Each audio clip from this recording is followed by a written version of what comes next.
존경하는 국민 여러분, 의원 여러분, 제22대 국회 전반기 의장으로 선출된 우원식 국회의원입니다. 국회의장으로서 첫 인사를 드리는 마음이 무겁습니다. 국민 여러분께는 송구합니다. 국회의장단 선출은 국회에 부여된 헌법적 의무입니다. 상임위 배분과는 직접 관련이 없고 무엇보다 국회를 원만하게 빨리 구성하라는 사회적 요구가 높은데도 여당 소속 의원들께서 선거에 참여하지 않은 것은 참으로 유감입니다. 오늘 이 22대 국회 첫 본회의가 국민에게 어떤 평가를 받을지 함께 성찰하고 숙고해야 하겠습니다. 22대 국회는 중첩되고 연결된 위기 속에서 임기를 시작했습니다. 민생과 개혁의 위기, 신뢰의 위기, 입법권의 위기입니다. 무엇보다 국민의 삶이 위기입니다. 새 정부가 출범하고 2년이 지났는데 국민의 삶은 조금 더 좋아지지 않고 있습니다. 오히려 나빠졌다는 평가가 압도적입니다. 경제적으로도 사회적으로도 정치적으로도 그렇습니다. 바로 이 민생과 개혁의 위기 한복판에서 22대 국회는 임기를 시작합니다. 국민은 국회가 고단한 삶에 기댈 언덕이 되어주기를 원합니다. 국민의 생업을 안정시키는 것이 정치의 근본이고, 그래서 정치는 힘이 약한 사람들의 가장 강한 무기가 되어야 한다고 합니다. 해를 거듭할수록 낮아지는 국회의 신뢰도는 국민이 느끼는 절망감이 얼마나 커지고 있는지 말해줍니다.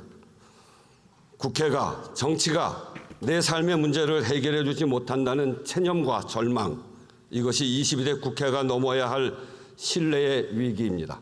핵심입니다. 지난 21대 국회의 법안 폐기율은 64%에 육박합니다. 역대 어느 때보다 많은 법안이 접수됐지만 입법에 반영된 것은 35%에 그쳤습니다. 대부분 3분의 2 가까이는 심사 절차를 다 마치지도 못했습니다. 여기에 더해 국회 본회의를 통과한 법률안에 대해 대통령이 제2요구권을 행사하는 경우가 14건이 있었습니다. 민주화 이후 역대 정권을 통틀어 가장 많습니다. 앞선 35년 동안 행사된 제2요구권은 16건이었습니다. 입법은 국회의 권한이자 책임입니다. 22대 국회에서도 입법권이 제대로 쓰이지 못하면 신뢰의 위기는 더욱 깊어지고 민생과 개혁의 위기는 임계점을 넘을 것입니다. 존경하는 의원 여러분, 국회는 국민의 뜻을 실현하고 국민의 삶의 보탬이 되어야 합니다. 여기에는 이견이 있을 수 없습니다. 문제는 방법입니다. 의견이 다를 때, 대립이 격화될 때 어떻게 그 갈등을 관리하며 앞으로 나아갈 것인가, 세 가지를 제안합니다. 앞서 말씀드린 위기를 유능하고 슬기롭게 헤쳐나가자는 제안입니다. 저의 다짐이기도 합니다. 첫째, 의견이 달라도 합의된 기준은 따릅시다. 주장과 의견은 얼마든지 다를 수 있습니다. 의견의 수도, 의견을 표출하는 방법도 다양해졌습니다. 이제 민주주의는 의견의 다양성을 넘어서 의견이 다를 때 어떻게 할 것인가의 문제입니다. 최소한의 기준이 필요합니다. 우리에게는 이미 그 기준이 있습니다. 크게는 헌법이고 구체적으로는 국회법입니다. 헌법은 국민의 의사결정에 두 가지를 요구합니다. 하나는 국민 주권, 즉 입법, 행정, 사법을 통틀어 국가의 모든 결정은 국민의 의사에 반해서는 안 된다는 사실입니다.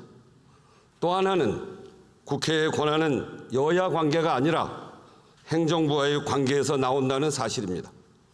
입법권, 예산심의, 확정권, 조약의 체결, 비준, 동의권 등 헌법이 명시한 모든 국회의 권한은 국민 주권을 실현하기 위한 삼권 분립의 수단입니다. 헌법이 이렇게 국회 의사결정 방향을 가르친다면 국회법은 구체적인 절차와 규칙을 규정합니다. 헌법과 국회법은 확립된 사회적 합의이고 법적 규율입니다. 과정에서 갈등하고 대립하고 싸우더라도 기왕의 사회적 법적 합의에서는 벗어나지 않아야 합니다. 새로운 합의에 이르지 못하면 이미 정해진 기준을 따라야 합니다. 이것이 22대 국회가 이전과는 달라져야 할 첫 번째 모습입니다. 국회의장도 노력할 것입니다.